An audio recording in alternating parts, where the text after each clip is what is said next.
네, 오늘 같이 말씀 우리가 함께 보도록 하겠습니다. 우리가 오늘 같이 볼 말씀은 사무엘상 말씀으로 익히 들어서 잘 아시는 말씀일 텐데요. 우리 오늘 다시 한번 보면서 하나님이 우리에게 무엇이라고 말씀하시는지 우리가 오늘 같이 깨달으며 나아가셨으면 좋겠습니다. 오늘 본문 1절을 보면 여호와께서 사무엘에게 여호와께서 버리신 사울을 위해서 더 이상 슬퍼하지 말라고 말씀하고 계십니다. 이제는 이새의 아들 중에 이스라엘 왕을 다시금 세우시겠다고 말씀하십니다. 그러면서 이제 이스라엘 민족의 새로운 미래를 위해서 사무엘이 행동하기를 원하고 계십니다. 하나님이 이렇게 사무엘에게 말씀하셨지만 사무엘은 두려워하고 있었습니다. 사울이 아직 살아 있었기 때문에 사울이라는 왕이 있는데 새로운 왕을 세우는 것을 사울이 알면 자신을 죽일 거라고 생각했기 때문입니다. 이것은 우리가 아는 것처럼 현재 왕이 있는데 새로운 왕을 세우겠다. 이것은 반역하는 일이었기 때문입니다. 하나님의 음성이 들려도 사무엘 같은 사람도 현실 앞에서 고민하게 됩니다. 사무엘도 마찬가지입니다. 그러나 하나님은 사무엘에게 적절한 지혜를 주시고 적절한 계략을 가르쳐 주심으로써 사무엘이 이 어려움을 이겨나갈 수 있도록 인도하여 주십니다.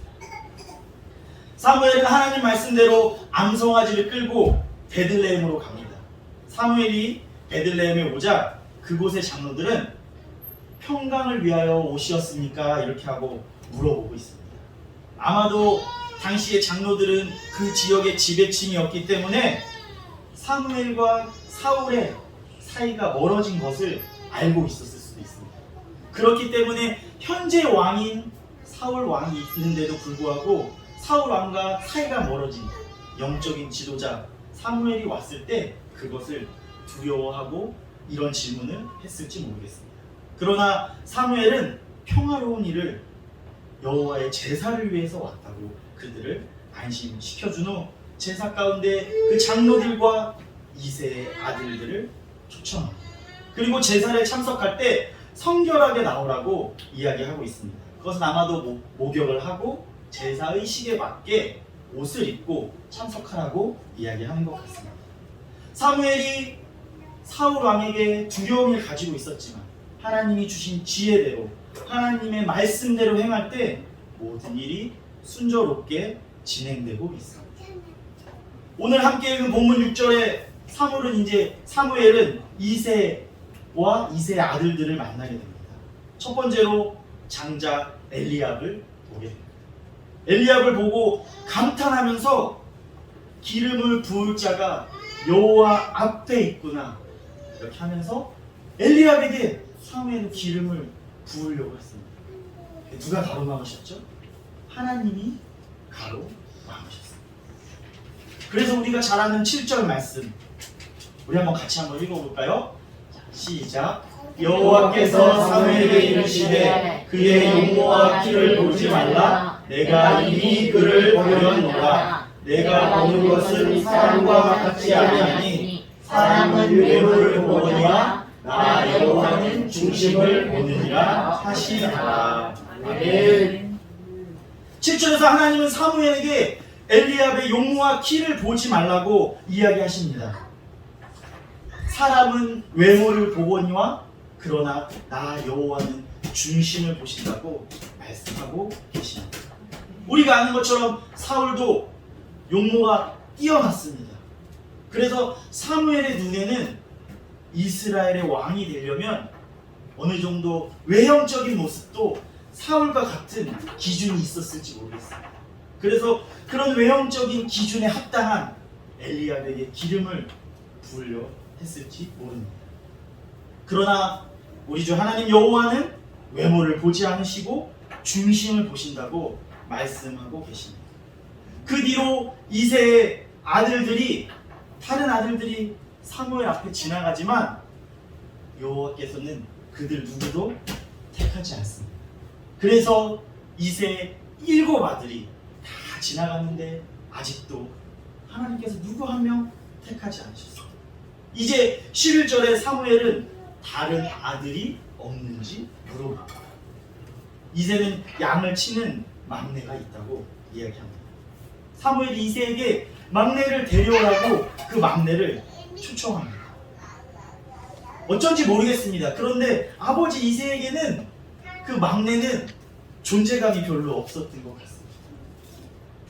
집에 당시에 이스라엘도 아니고 시골인 베들레헴까지 자신의 집에 영적인 지도자인 사무엘같이 엄청난 손님이 오시면 자식들 모두 불러 모아서 인사시킬 법도 한데 막내 아들은 지금 밖에서 양을 치고 있습니다.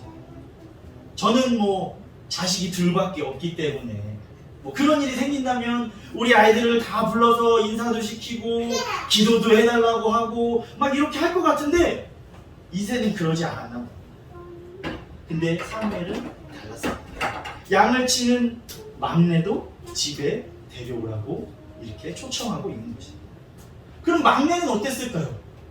저기 들에서 양을 치고 있는데 우리 집에 사무엘이 왔다면 막내도 집에 가고 싶지 않았을까? 제가 말씀 보면서 한번 생각해 봤습니다. 왜 나는 안 부르지? 나도 불러야 되는데. 이런 생각이 들었을지도 모르겠습니다. 이제 사무엘이 그 막내를 초청하고 있습니다. 12절에서 이제 막내가 사무엘 앞에 등장합니다. 성경에서는 그의 빛이 붉고 눈이 빼어나고 얼굴이 아름답다고 이렇게 나오고 있습니다. 이것도 성경을 제가 볼 때는 엄청난 칭찬과 이 막내 아들의 외모가 훌륭한 것 같은데 모르겠습니다. 그 아버지는 어땠는지. 우리가 이 뜻을 한번 살펴보면 성경에서 얼굴빛이 붉다는 것은 아드몬이라는 뜻인데 이 막내 아들 위에 에서의 피부색이 붉을 때 이러한 표현을 성경에서 쓰고 있습니다. 눈이 아름답다는 것은 미인이나 미남에게 붙이는 형용사로 야페라는 단어인데 사라, 나엘, 요셉, 다윗, 아비가일, 욥의 딸들, 슐람이 여인을 묘사할 때 성경에서 이 단어를 쓰고 있습니다. 성경에서 우리가 기억하는 외모가 뛰어난 사람들을 쓸 때 쓰는 단어를 오늘 막내 아들도 쓰고 있습니다. 이렇게 볼 때만 해도 막내 아들도 아마 장납 엘리압과 같은 뛰어난 외모를 가진 것 같은데 아버지 이새에게는 나이가 어려서 그런지 존재감이 별로 없었던 것 같습니다. 사무엘에게도 그랬던 것 같습니다. 장남 엘리압을 볼 때는 사무엘이 바로 반응을 해서 기름을 부을 자가 있구나 이랬는데 다윗을 볼 때는 사무엘이 그렇게 반응하지 않았습니다. 그러나 우리 하나님은 다르셨습니다. 12절에 이가 그니 일어나 기름을 부으라 명령하고 있습니다. 이제 13절에 사무엘이 순종하여서 막내 아들에게 기름을 부었습니다. 그 순간 여호와의 영이 크게 감동해서 함께 하셨다고 성경이 기록됩니다. 우리가 읽은 말씀을 다시 한번 살펴보았는데요. 제가 이름을 거론하지 않았지만 13절에 나오고 있죠. 이새의 막내 아들이 누구입니까? 우리가 잘 알고 있는 바로 다윗입니다. 그런데 당시 사람들의 눈에는 다윗은 아직 어리고 부족해 보였던 것 같습니다. 그러나 하나님 눈에는 달랐습니다. 하나님이 선택하고 하나님의 일을 하는 사람들에게는 자신의 영을 보내주셔서 그 일을 감당할 수 있는 능력과 지혜를 주셔서 다윗을 우리가 아는 다윗으로 만드신 겁니다. 세상 사람 눈에는 다윗이 어리고 작은 자였지만 이제 하나님이 기름 부으시고 하나님이 함께할 때 다윗은 하나님의 용사이고 미래에 이스라엘을 이끌어 나갈 왕이 되는 것입니다. 우리가 사실 다윗을 다들 잘 아시죠? 교회를 조금만 다녀셨어도 다윗의 이야기를 많이 듣고 성경을 보고 해서 잘 아실 줄 믿습니다. 다윗은 정말 성경에서 대단한 인물입니다. 하지만 다윗의 첫 등장이 가족에게도 존재감이 없었던 것을 우리는 지나치곤 하는 것 같습니다. 가족에게는 어리기만 하고 존재감이 약했던 다윗에게 사무엘이 와서 기름 부은 일은 아버지와 그 형제들에게도 놀라운 일이었던 것 같습니다. 앞에 그림을 보시면 그림이 딱 맞진 않지만 아버지 형제들은 다윗에게 기름 부을 때 놀라고 있는 것입니다. 성도님들은 어떠십니까? 우리는 다윗의 뒤에 이야기를 잘 아니까 이 이야기를 보면서 잘 놀라지 않습니다. 당연한 일이지. 하나님이 하신 일입니다. 그러나 당시 사람들에게는 어쩌면 말도 안 되는 일이 이루어진 것입니다. 하나님은 우리 사람과 다르기 때문에 하나님이 택하시고 하셨기 때문에 이것은 가능한 일이었던 것입니다. 그러면 오늘 말씀을 통해서 하나님이 우리에게 무엇을 말씀하고 계신지, 우리에게 무엇을 이야기하고 계신지 다시금 살펴보기를 원합니다. 첫 번째로 하나님께서 우리에게 순종으로 도전하기를 원하고 계십니다. 새로운 시대를 여는 것은 엄청난 모험이 따릅니다. 우리가 학교 다닐 때 다 역사를 배우셨죠? 역사를 아는 것처럼 개혁을 하고 세상을 바꾸려면 엄청난 위험과 도전 정신이 필요합니다.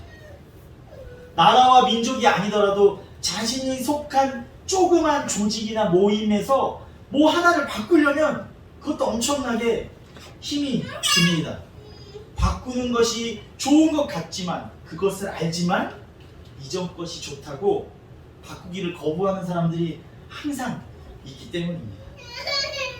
사무엘은 사울이 시퍼렇게 살아있는 가운데 새로운 왕을 세우는 것은 목숨을 거는 모험이었습니다. 반역죄에 해당되는 일이었기 때문입니다. 우리가 보통 역사에서 반역죄를 하다가 걸리면 어떻게 됩니까? 자기 목숨을 내놔야 하는 일인 것입니다. 사무엘도 그걸 잘 알았습니다. 그러나 사무엘은 하나님 말씀에 순종해서 그 모험을 택하고 지금 도전하고 있습니다. 요즘 세상은 하나님과 교회를 낮게 여기고 업신여기고 있습니다. 교회를 세상의 악으로 보는 사람들이 많이 있죠.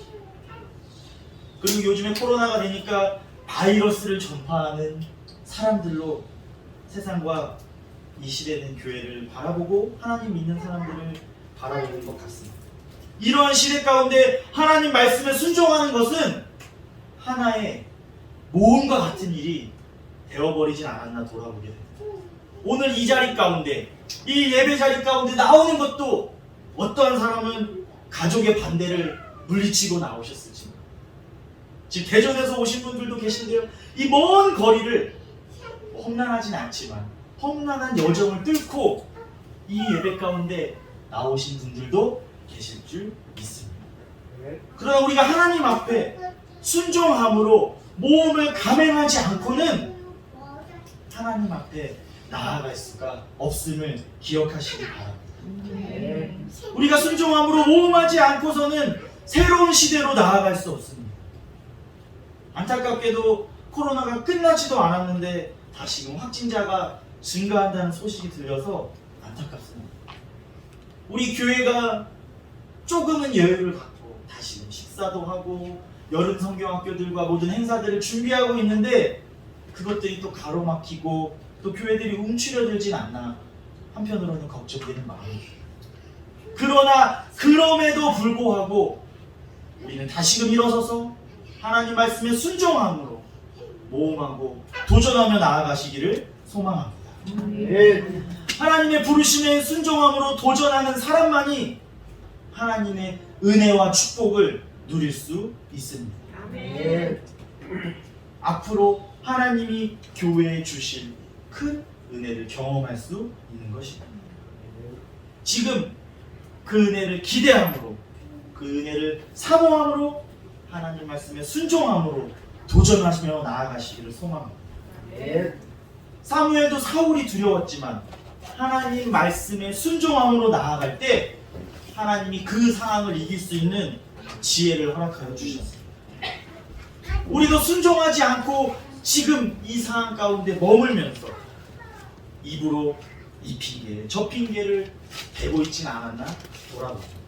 그러나 이 핑계 저 핑계 대면서 이 자리 가운데 머물러 있으면 하나님이 그것들을 뛰어넘을 수 있는 지혜를 우리에게 허락하여 주시지 않습니다.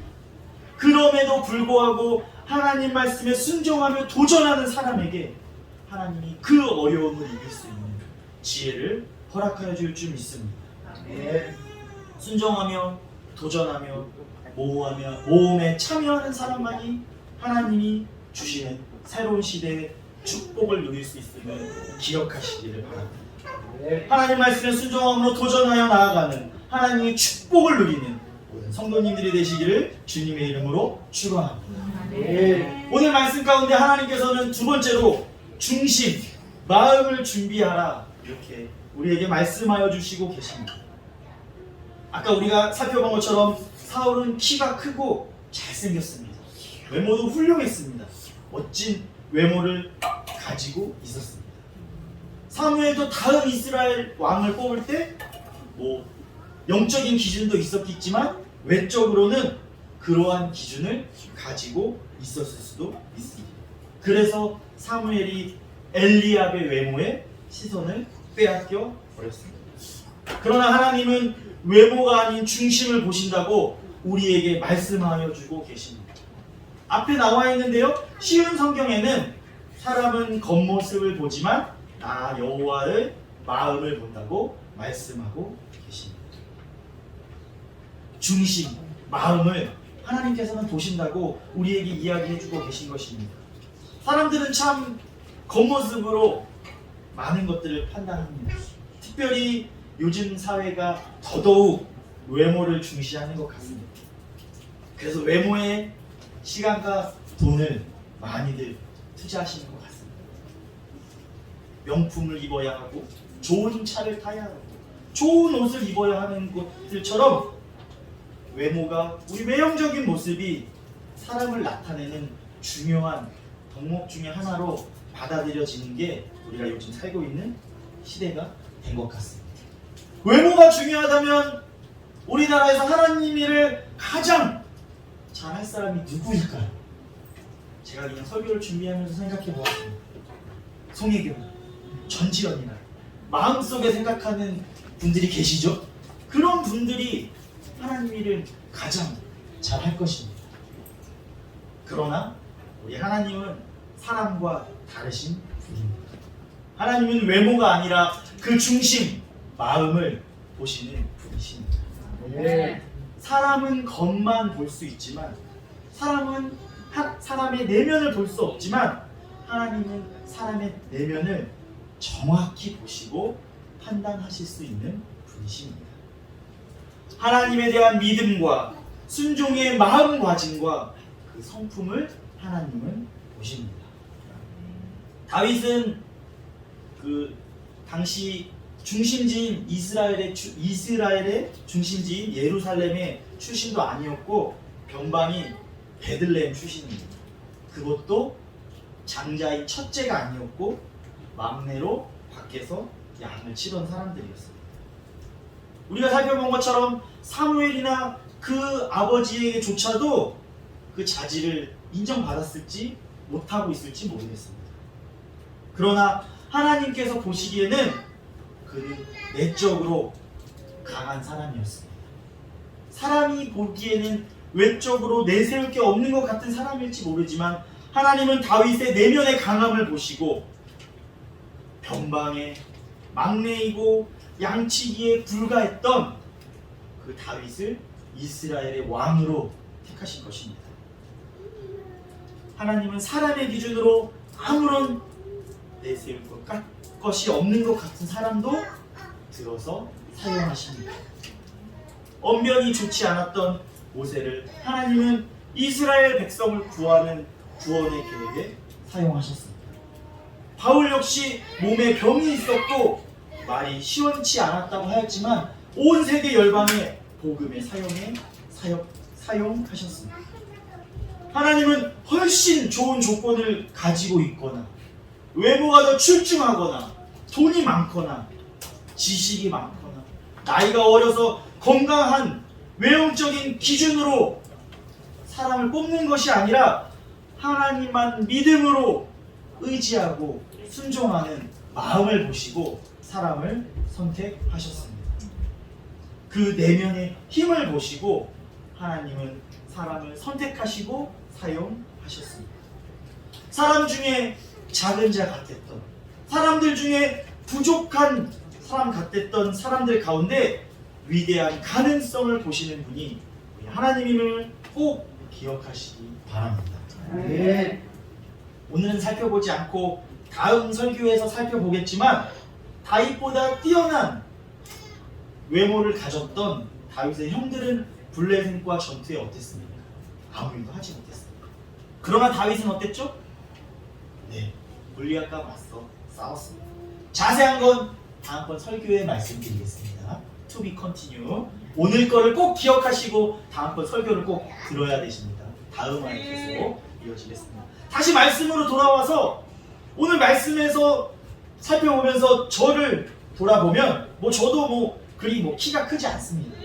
그리 잘생긴 것 같지도 않고 돈이 많거나 공부를 잘하거나 하지 않았지만 하나님이 부르시고 사용하셨기 때문에 지금 이곳에 서서 여러분들께 말씀을 전한 줄 믿습니다. 네. 하나님은 작은 자를 들어서 크게 쓰시는 분이십니다. 아무것도 내세울 것 없는 저 같은 사람도 부르시고 사용하시는 분이십니다. 작은 자를 부르시는 그 하나님은 우리 모두에게 희망을 주시는 분이심을 기억하시길 바랍니다. 네. 물론 외형도 필요합니다. 우리가 외형도 가꾸는 것도 물론 필요합니다. 그러나 외형을 가꾸는데 너무 치중해가지고 우리의 내적인 개발을 멀리하면 안 되는 것입니다. 하나님 앞에 나오는데 오늘도 이새의 아들들이 깨끗이 하고 나오라고, 성결하게 하고 나오라고 사무엘이 말하는 것처럼 우리도 하나님 앞에 나오는데 몸을 깨끗이 하고 옷을 단정히 입고 하는 것도 물론 중요합니다. 그러나 그것보다 중요한 것이 우리의 중심인 마음을 다듬고 정돈하는 것이 더 중요한 것임을 기억하시기 바랍니다. 네. 하나님은 우리 외모만 보시는 것이 아니라 우리 마음까지도 아시는 분이시기 때문입니다. 우리가 어떠한 옷을 입고 오늘 예배 가운데 나오는 것도 중요하지만 어떠한 마음으로 지금 예배 드리는지가 하나님 앞에는 중요한 것입니다. 우리의 마음은 하나님을 향하고 있는지, 예배와 말씀을 사모하고 있는지, 지금 이 자리에서 하나님을 향한 믿음과 순종의 마음이 있는지 하나님은 지금 보고 계십니다. 우리의 중심과 마음을 갈고 닦아서 준비해서 우리는 하나님 앞에 나와야 하는 것입니다. 우리의 중심과 마음을 갈고 닦고 준비해야지만 하나님이 우리를 부르실 때, 우리를 사용하신다고 하실 때 우리가 준비될 수 있어지는 것입니다. 외적인 모습만이 아니라 우리 내면적인 모습을 하나님 앞에 준비하며 나아가는 우리들이 되기를 소망합니다. 그럼 우리의 중심, 마음을 어떻게 준비해야 하는 걸까요? 사실 그 방법은 우리가 다 잘 알고 있습니다. 특별한 것이 아닙니다. 어려운 것이 아닙니다. 우리가 주어진 자리에서 하나님의 사람으로서 그 삶을 살아가는 것입니다. 하나님을 향한 예배, 그 예배를 사모함으로, 기쁨으로 예배를 드리는 것입니다.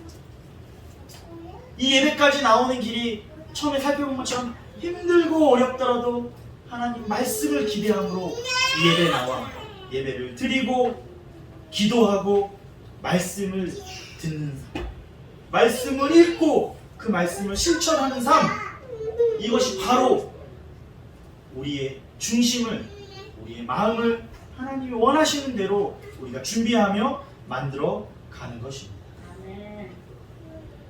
다윗은 그 아버지 이새도 그리 중요하지 않게 생각해서 사무엘이 왔을 때 밖에서 양을 치게 했을지 모릅니다. 그러나 그 곳에서도 다윗은 아마도 맡겨진 일을 잘했을 것 같습니다. 그 풀숲에서도 그 들판에서도 하나님과의 관계 가운데서 순종과 믿음으로 살았기 때문에 하나님은 그 다윗의 마음을 보시고 그 중심을 보시고 한 나라의 왕으로 기름을 부으셨습니다. 우리도 어느 곳에 있든지 어떠한 상황 가운데 있든지 하나님을 향한 마음으로 하나님과 관계를 맺으며 예배드림으로 말씀과 기도로 살아가야 하는 것입니다. 아멘. 이제 말씀을 정리하려고 하는데요. 오늘 말씀을 준비하면서 말씀을 읽으면서 저 스스로 먼저 제 자신이 어떤 사람인지 돌아보았습니다. 물론 제가 사무엘과 다윗과 비교하기에는 너무나 부족한 줄 압니다. 저를 몰라볼 때 사무엘과 같이 하나님의 부르심에 모험을 두려워하지 않고 순종하고 있는지 돌아보게 되었습니다. 다윗과 같이 하나님이 보시는 평가 기준에 맞는 중심을 가진 삶을 살아가고 있는지 돌아보게 되었습니다. 아니면 현재 삶이 좋사오니 눈에 보이는 것을 쫓고 안주하며 외형에만 치장하고 살아가고 있는지 돌아보게 되었습니다. 많이 부족함을 깨닫게 되었습니다. 또 아니면 자신의 아들의 진정한 모습을 보지 못하는 이새와 같은 모습으로 살아가고 있는 건 아닌지 오늘 말씀을 준비하면서 제 스스로 돌아보게 되었습니다. 오늘 이곳에 나와 예배드리는 성도님들은 어떠하신가요? 사무엘과 같이 다윗과 같이 살아가고 계십니까? 아니면 주저앉아서 이새와 같은 모습으로 살아가고 계십니까? 우리는 하나님의 거룩한 사역을 감당할 수 있는 자들로 하나님의 평가 기준에 합당한 자로 살아가고 있는지 각자 스스로의 삶을 돌아보시고 점검하며 나아가기를 소망합니다. 아멘. 부족한 것들이 있다면 그것들을 세상의 기준이 아니라 하나님의 기준에 맞춰서 다시금 점검하며 고치며 올바르게 바로잡으며 나아가시기를 소망합니다. 아멘. 예배와 말씀과 기도로 하나님과 깊이 교제함을 통해서 믿음과 순종의 마음을 가진 내적인 강함으로 도전한 삶을 살아가시기를 소망합니다. 그러한 모든 삶을 살아가시는 주원교회 모든 성도님들이 되시기를 주님의 이름으로 축원합니다. 아멘. 같이 찬양하시고 함께 기도하며 나아가기를 소망합니다. 우리 내일을 마시죠. 우리 같이 찬양하시려고 하는데요. 이 시간 같이 찬양하실 때 우리를 지으시고 우리의 생각과 마음을 아시는 하나님, 그 하나님 앞에 우리의 마음을 내어드리고 믿음으로 순종으로 나아감을 고백하며 나아가도록 하겠습니다. 나를 지으신 주님, 나를 지으신 주님, 내 안에 계셔.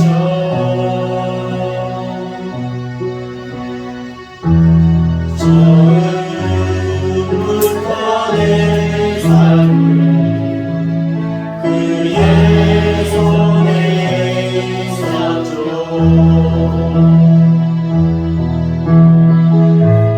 내 이름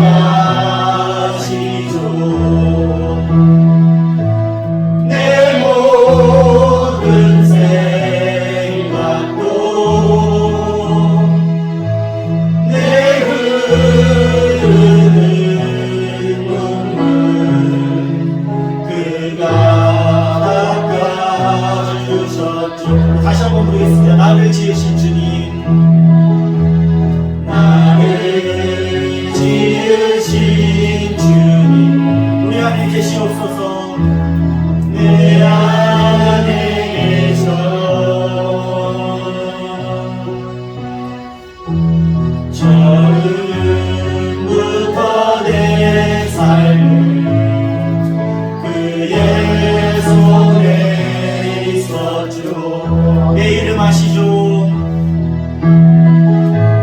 내 이름 아시죠? 내 모든 생각도 내 흐르는 눈물 그가 닦아주셨죠. 그는 내 아버지, 그는 내 아버지, 난 그래서요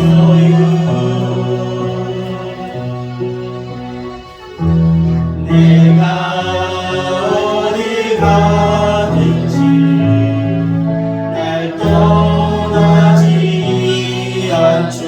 내 이름 아시죠? 내 이름 아시죠? 내 모든 생각도 아바라 부를 때 그가 들으시 내 이름 아시죠? 내 이름 아시죠? 내 모든 생각도 내 모든 생각도 아바라 부를 때 아바라 부를 때 그가 들으시죠. 같이 기도하겠습니다. 사랑이 많으신 하나님 아버지 감사드립니다. 거룩한 주일 이곳에 나와 하나님 앞에 예배드리게 하여 주심을 감사드립니다. 하나님, 우리의 지난 삶을 돌아보며 나아갈 때 우리가 어디를 바라보고 살았는지 주님 돌아봅니다. 주님, 우리가 하나님을 바라보는 것이 아니라 세상의 것들을 바라보고 우리의 외형만 치중하며 살지 않았는지 주님 돌아보게 됩니다. 주님, 용서하여 주시옵소서. 우리의 중심을 보시는 하나님, 우리의 중심이 어떠하였는지 주님 이 시간 돌아봅니다. 주님, 우리를 용서하여 주시고 우리가 이제는 겉모습이 아니라 우리의 중심이 하나님이 원하는 삶을 살아갈 수 있도록 주님 인도하여 주시고 함께하여 주시옵소서. 하나님의 사람으로 살아가기가, 하나님 앞에 나와 예배드리기가 너무나 힘든 이때에 우리가 하나님을 향한 믿음으로, 하나님 말씀에 순종함으로, 도전함으로 하나님께 나올 수 있도록 주님 인도하여 주시고 함께하여 주시옵소서. 예배와 말씀과 기도로 하나님과 깊은 교제를 통해서 우리의 마음을 준비하게 하여 주시고 우리의 중심을 준비하게 하여 주시옵소서. 그럴 때 하나님 말씀에 순종함으로 도전하는 우리 삶이 되게 하여 주시고 그 도전하는 삶 가운데 하나님이 주시는 은혜와 축복들을 누리는 우리들 되게 하여 주시옵소서. 이제는 우리 주 예수 그리스도의 은혜와 하나님의 극진하신 사랑하심과 성령님의 교통 역사하시고 내주 임재하시사 충만하심이 하나님을 향한 믿음의 마음으로 하나님과 교제하며 순종하며 도전함으로 살아가기를 소망하는 주원교회 모든 성도들과 대흥 침례교회 함께 예배드리는 모든 성도들과 가정과 일터 위에 이제부터 영원까지 함께하기를 간절히 축원하옵나이다. 아멘.